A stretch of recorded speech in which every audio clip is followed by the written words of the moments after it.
इस बात को नारद इस पेटी में लिखा है, तब भी भूल नहीं रहे थे। इतना बड़ा मुद्दा खड़ा कर दो कि धर्म के नाम पे राम नाम तो सब जगह फैला दो तो लोग उसमें उलझ जाएंगे। अभिज्ञान शकुंतला में दुष्यंत एंड शकुंतला की कहानी है, जिससे भरत पुत्र जन्म होता है। यूपीएससी सिखाती सभी को लेकर चले, कमज़ोर को भी, और उसे एहसास न दिलाओ कि वो जो है कमज़ोर है। चंद्रगुप्त सेकंड के दरबार की भाषा संस्कृत। चंद्रगुप्त सेकंड के समय लोकल भाषा थी पाली। विद्वोत्तमा की शादी कालिदास से हुई थी। कालिदास की इतनी बेइज्जती कि काला पड़ गया, बाहर बाहर निकला, है ना। कालिदास की इज्जती, है ना, कालर पकड़ कर बाहर निकाला, कालर पकड़ कर निकाला तो कालिदास को लगा जीवन क्या है, किस बात का घमंड। इस लड़की ने ज्ञान को हराया, मैं इसे ज्ञान में हराऊंगा। इसने, है ना। इसलिए जो है कहते हैं कि योग्यता नहीं है तो वो गलत है, सामर्थ्य तो असीमित है ना। बस जो बोलते हैं योग्यता नहीं है, बस पहचानने और निखारने की देर है। महाकवि कालिदास उस योग्यता को पहचानने और उस घटना के बाद और ऐसे महाकाव्य लिखे जो आज भी प्रचलित है। अक्सर घटनाएं जीवन में घट जाती हैं, तभी जाकर आपको योग्यता का एहसास होता है। डीएवी में गए एसएसबी देने, जाइके मजे करिए, जीकेवी, है ना। डी से हो गया धन्वंतरी, डॉक्टर हैं। ए से हो गया अमर सिंह ने किताब लिखी है, अमर कोश, जो दुनिया की पहली ऑफिशियल डिक्शनरी है, ठीक है ना। वराह मिहिर, एस्ट्रोनॉमी, खगोल शास्त्र, ठीक है। खगोल शास्त्र, तारे चंद्रमा के बारे में डिस्कस करते हैं, उस पर किताब लिखी है। वृहद संहिता बहुत पॉपुलर है, ठीक, बहुत पॉपुलर है। ऐसे हो गया सपड़क, छपड़क, इस क्षण अगले क्षण कौन है ये बताएगा एस्ट्रोलॉजर, यानी ये ज्योतिष है, मे बी, है ना, ज्योतिष है, ज्योतिष, ठीक। फिर इसके बाद जो है बी से हो गया, सी से हो गया, एस से हो गया शंकु। शंकु माने क्या है, शंकु शंकु बनाएगा मतलब आर्किटेक्ट यानी वास्तुकार है, ठीक। बी से हो गया बेताल भट्ट, विक्रम बेताल मैजिशियन है। और फिर जी से हो गया घटपरक, क्या घटना है, क्या बढ़ाना है, इस बात पे फर्क पड़ता है, मतलब कूटनीतिज्ञ है। के से कालिदास, वी से वराहमिहिर, रुचि संस्कृत में है। चंद्रगुप्त सेकंड की मृत्यु के बाद बैठा गुप्त, कुमार गुप्त प्रथम। कुमार गुप्त के बिहार में नालंदा है, नालंदा जगह पर विश्वविद्यालय बनवाया और कहा गया नालंदा विश्वविद्यालय, जिसमें बौद्ध धर्म की पढ़ाई होती है। नालंदा विश्वविद्यालय किस काल से संबंधित है, किस धर्म से पढ़ाई होती है ना। तो बौद्ध धर्म में, भारत में बौद्ध धर्म से संबंधित सबसे पुराना बौद्ध अध्ययन केंद्र कौन है, नालंदा। भारत का ओल्डेस्ट विश्वविद्यालय तक्षशिला। वर्तमान भारत का प्राचीनतम विश्वविद्यालय नालंदा, क्योंकि वर्तमान भारत में पाक नहीं आता है और तक्षशिला पाक में आता है।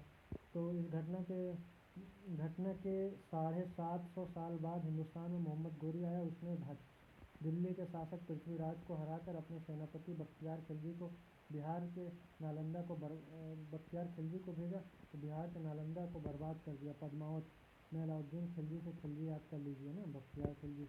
नालंदा में इतनी भीषण आग लगी कि जब तक बारिश नहीं हुई 6 महीने तक जलता रहा।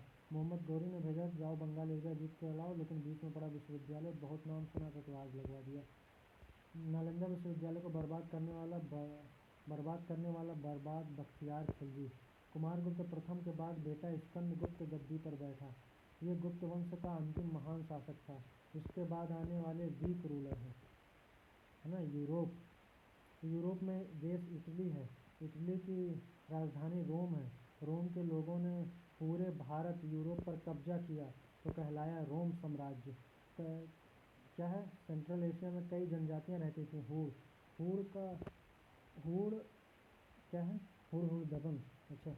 हुड़ लोगों ने रोम पर अटैक किया, ईरान के रास्ते पूरे रोमन एम्पायर को बर्बाद किया। इस रूट का पता चला कि एक है, तो हुड़ों ने यहाँ से भारत पर आक्रमण किया। और उस समय भारत का आक्रमण था स्कंदगुप्त। हुड़ कहाँ से बिलोंग करते थे, सेंट्रल एशिया से। हुड़ों ने रोमन साम्राज्य को बर्बाद करते हुए भारत पर आए थे। जब भारत आए तो उस समय का महान शासक आक्रमण सफल नहीं होगा, है ना, स्कंदगुप्त। तो हुड़ों के प्रथम आक्रमण को असफल हो गया। इसकी जानकारी पूरी मिलती है स्कंदगुप्त के भीतरी अभिलेख के यूपी के गाजीपुर में भीतरी नामक जगह है, हाँ, जगह है भीतरी। कैसे याद करें, हुड़ भारत के भीतर आक्रमण किए तो वहाँ से हुआ भीतरी अभिलेख, है ना। भारत के पक्ष में सभी मुमकिन भौगोलिक दशाएं हैं, इसीलिए भारत के लोग कैपेबल थे। खाना है, गांव छोड़कर नहीं जाना है, बाहर नहीं जाएंगे, है ना। तो जो महान थे वो अपनी मौत मारे, जो कमज़ोर थे उनको मार दिया गया। अब स्कंदगुप्त की मौत के बाद हूणों के आक्रमण होते रहे। गुप्त साम्राज्य का अंतिम शासक विश्वगुप्त के मरने के बाद गुप्त साम्राज्य बर्बाद हो गया। एक और विश्वविद्यालय जो पढ़ लो, बंगाल में शासन करते थे पाल डायनेस्टी के लोग। धर्म का पालन करने वाले लोग धर्मपाल कहलाएंगे।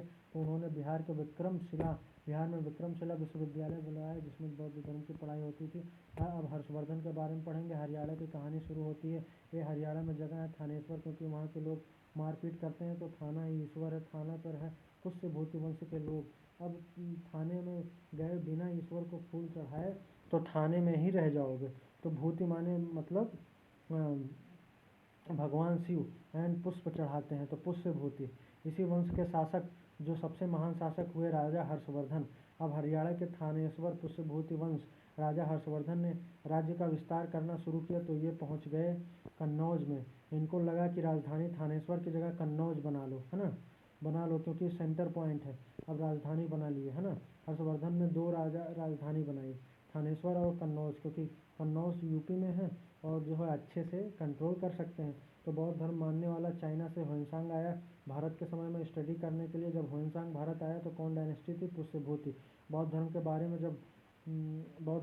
में ठीक, जब ह्वेनसांग ने हर्षवर्धन के बारे में राजा को अच्छी अच्छी बात बताई, तो हर्षवर्धन ने कहा कि अच्छी बढ़िया बात बताते हो। बौद्ध धर्म को स्वीकार कर लिया और अंतिम शासक था जिसने बौद्ध धर्म को संरक्षण दिया। लास्ट बुद्ध रूलर हर्षवर्धन थे, ठीक।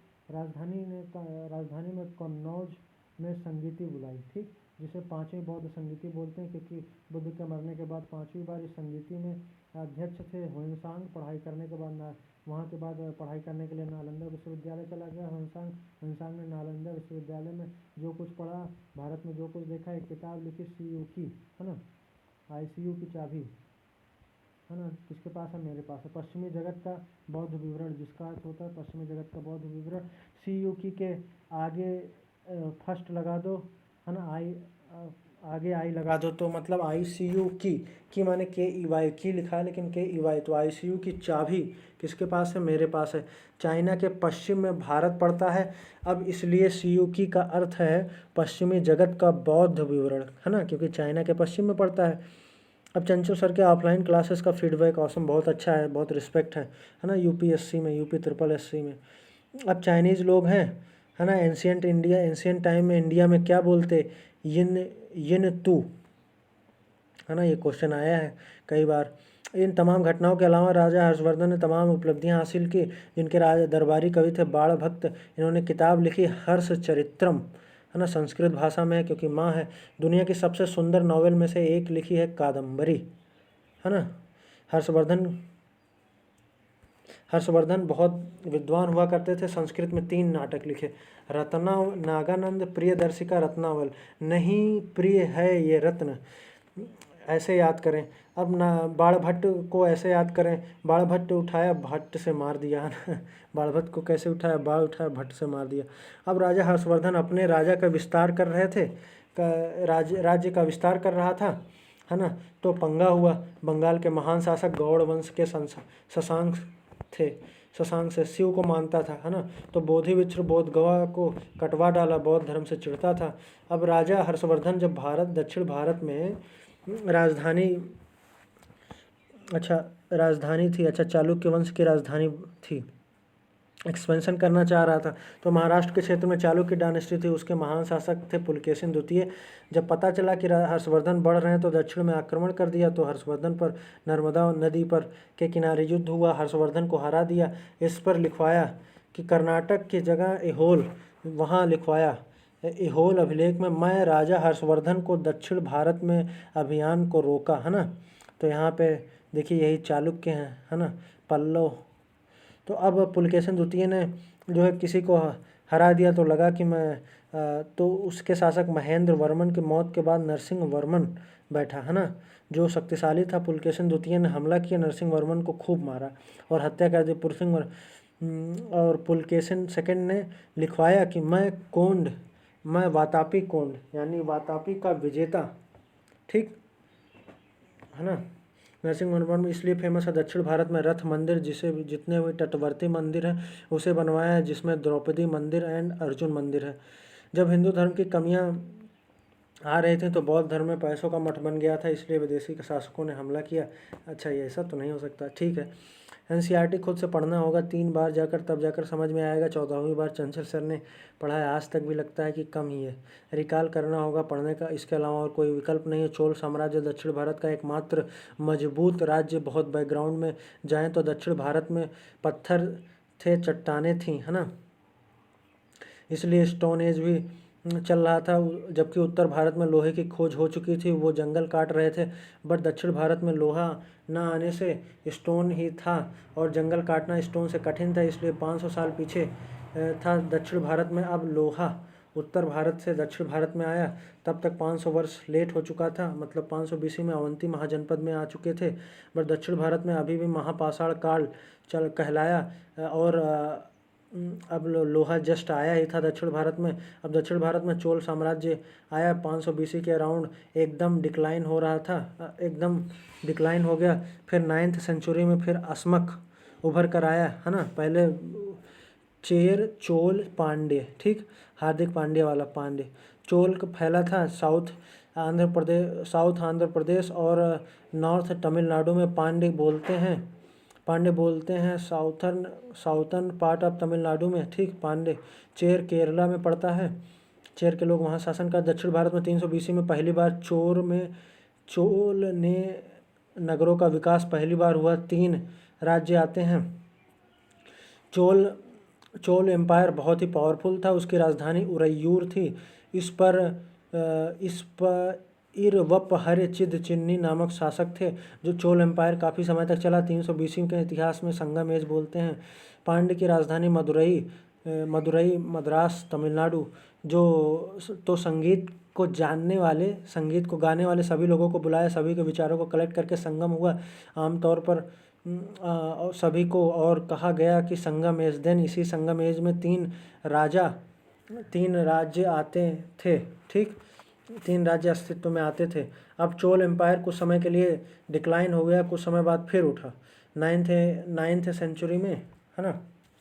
विजय आलय ऐसे करके विजय आलय ने कावेरी नदी के तट पर अपनी राजधानी तंजौर बनाया। तंजौर समुद्री किनारे था, तो व्यापार पर ध्यान दिया। तंजौर बनाने के रीज़न था ताकि समुद्री व्यापार कर सकें। इसी तंजौर में विजय आलय ने चोलेश्वर मंदिर बनवाया, भगवान शिव का मंदिर।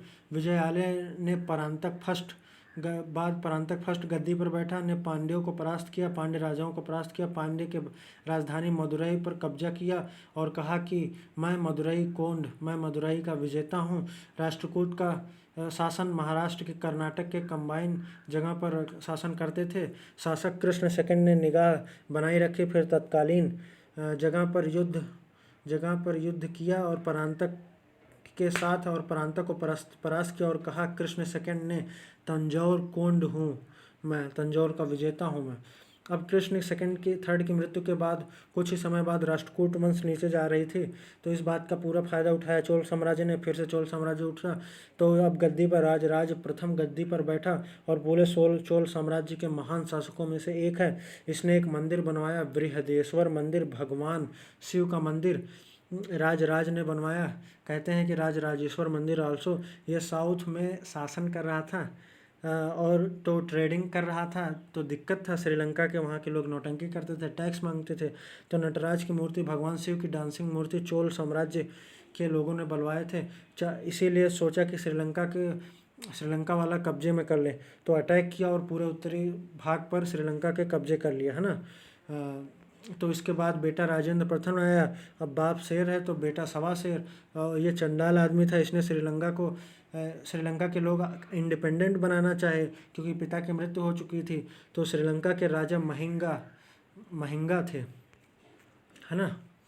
तो इस बार जो है राजेंद्र प्रथम ने इस बार कहा कि उत्तरी और दक्षिणी दोनों पर कब्जा कर लो। अटैक किया, राजेंद्र प्रथम ने पूरे श्रीलंका पर पूरा कब्जा कर लिया, ठीक है। कौन से शासन काल में चोल साम्राज्य में केवल उत्तरी भाग पर कब्जा किया? राजराज प्रथम। कौन से शासक ने चोल साम्राज्य के सभी भाग पर कब्जा कर लिया? राजेंद्र प्रथम ने। फिर इधर ये इंडोनेशिया जो मालदीव वाला इधर तरफ है, मतलब इंडोनेशिया। कंबोडिया का पुराना नाम श्री विजय राज्य, है ना। को लोग चोल का व्यापारी जहाज़ को दिक्कत करते थे। राजेंद्र प्रथम ने गया, उस पर हमला कर दिया, श्री विजय को हरा दिया। अब बंगाल के लोग पर अटैक किया वहाँ, क्योंकि पूर्वी भाग पूरा कब्जे में आ गया तो ज़्यादा व्यापार होगा। और बंगाल के पाल डायनेस्टी का ही शासक था महिपाल, है ना। राजेंद्र प्रथम ने महिपाल को हराया और गंगा के पानी को उठाया और कहा कि मैं गंगा विजेता यानी गंगई चोल कोंड हूँ। उसके बाद में बंगाल से लौटकर कावेरी नदी के तट पर एक नगर बसाया, गंगई कोंड चोलपुरम। आपका दिल जब तक सब्जेक्ट में नहीं है तब तक पढ़ना मुश्किल है। अच्छा, ये कब्जा किया राजेंद्र प्रथम के हाथ में था। अब बीओबी पर कब्जा है चोल का, पूरा चोल का। तो चोलों की झील भी कहा गया। पूरा बीओबी पर का क्या होगा, ये निर्णय होगा राजेंद्र प्रथम ने। उसके बाद कुलोतुंग फर्स्ट गद्दी पर बैठा, कमज़ोर शासक, श्रीलंका पर कब्जा हट गया। और बाद में अलाउद्दीन खिलजी के सेनापति नुसरत शाह ने एक बार फिर 1000 दिनार से मलिक कफूर को खरीद लिया। और मलिक कफूर को 1000 दिनारी बोलते हैं। और ख़रीद कर अलाउद्दीन खिलजी ने फिर बाद में जितने भी आक्रमण दक्षिण में किए, चोलों को बर्बाद कर दिया। चोल साम्राज्य को बर्बाद करने वाले थे मलिक कफूर। चोल साम्राज्य की नौसेना पानी में सबसे ज़्यादा पावरफुल थे, इसीलिए पावर में आए। कांसा ब्रॉन्ज टिन की बनी भगवान शिव की डांसिंग वाली मूर्ति चोलों ने बनवाई थी। लोकल सेल्फ गवर्नमेंट, स्थानीय स्वशासन चोल साम्राज्य में था। गाँव को 2 शासन चलाएंगे। उर महासभा, उर माने उल्लू, उल्लू तो खास लोग ही बना सकते हैं, तो उर में खास लोग आए। महासभा आम लोग, मैंगो बनाने वाले लोग तो आम लोग ही होते हैं ना, आम माने मैंगो, ताकि गांव के एडमिनिस्ट्रेशन को इफेक्टिवली चलाया जा सके। 25 लाख साल से 400 साल तक बहुत लंबा स्टोन एज चला, तो बांटना पड़ा 3 भाग में, पैलियोलिथिक, मेजोलिथिक, नियोलिथिक। पूरा पाषाण काल, मध्य पाषाण काल, नवपाषाण काल। 25 लाख साल में 1000 BC से 25 लाख साल से 1 लाख BC है 10,000 BC, ठीक है। अब फिर इसके बाद मध्य पाषाण काल 10,000 BC से 7,000 BC, नवपाषाण काल 7,000 BC से 4,000 BC, ठीक है। ये सब इंडिया का पढ़ रहे हैं। बहुत ज़्यादा भाग पूरा पाषाण काल है, पूरे स्टोन एज, है ना। तो इसका डेवलपमेंट बहुत लंबे समय तक हुआ है। ये फिर 3 भाग में बटेगा, लोअर पैलियोलिथिक, मीडियो पैलियोलिथिक, अपर पैलियोलिथिक, निम्न पूरा पाषाण काल, मध्य पूरा पाषाण काल, उच्च पूरा पाषाण काल। 25 लाख साल से 9 लाख साल तक। इसमें मानव का उद्भव इसी में हुआ। इस समय मानव दिखता है एकदम ऐसे, है ना, एकदम जैसे मतलब जानवर की तरह, एकदम ऐसे 2-4 पैर वाला। तो इस मानव को ऑस्ट्रियोलिथिक पहला मानव सदृश जानवर जो नदी के किनारे पत्थर यूज किया। आदि मानव साइंटिफिक नाम है ऑस्ट्रियोलिथिक, ठीक। अब दो पत्थर एक दूसरे को रगड़ें तो एक पत्थर धारदार हो जाता है। इसे चॉप कर सकते हैं, तो इसे चॉपिंग इंस्ट्रूमेंट बोलते हैं। इस फेज में मानव धीरे धीरे और बढ़ा और वो जंगल से बाहर निकला, क्योंकि दिमाग चलना शुरू किया। जंगल से बाहर छोटी छोटी घास थी, ऊंचे ऊंचे पत्ते थे, तो कूदने लगा, है ना। मानव तिरछा होने लगा तो थोड़ा इरेक्ट हुआ, तो बोलते हैं होमो इरेक्टस, इसे बोलते हैं, ताकि जो है झाड़ तोड़ सके। इसी में होमो इरेक्टस के साक्ष्य मिले नर्मदा नदी के तट पर। अभी पूरा सीधा होना चाह रहा था। नर्मदा नदी के तट पर सबसे पहले किसके साक्ष्य मिले? होमो इरेक्टस के। अब समय बीत रहा था। अब मिडिल पैलियोलिथिक एज, मध्य पूरा पाषाण काल पढ़ेंगे, 9 लाख साल से 40,000 BC तक, है ना। मध्यपुरा, यहाँ मानो क्या हुआ, टेढ़ी है, बाकी सीधा हो गया, है ना। बस गर्दन सीधी है, नियंडरथल मानो बोला गया, है ना, नियंडरथल मानो। अब मानो और डेवलप्ड हो गया। अब जो है ये जो है बड़ा वाला पत्थर था उसे चॉपर बोला गया था, जो छोटा वाला निकला उसे फ्लैग बोला गया।